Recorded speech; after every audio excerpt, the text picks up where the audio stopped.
Saudara Menteri Pertahanan Republik Indonesia Prabowo Subianto melakukan kunjungan kerja ke Vietnam.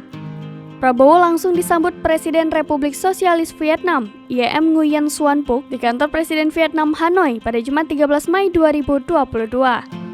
Dilansir dari kemhan.go.id, dalam pertemuan ini, Menhan Prabowo Subianto menyatakan Indonesia dan Vietnam memiliki potensi untuk bekerja sama dalam industri pertahanan.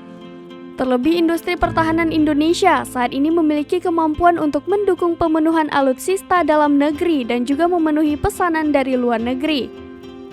Menhan Prabowo Subianto juga optimis dengan semua upaya peningkatan hubungan kerjasama maupun persahabatan antara Indonesia dan Vietnam dapat terus berjalan baik berdasarkan semangat persaudaraan serta prinsip saling menghormati.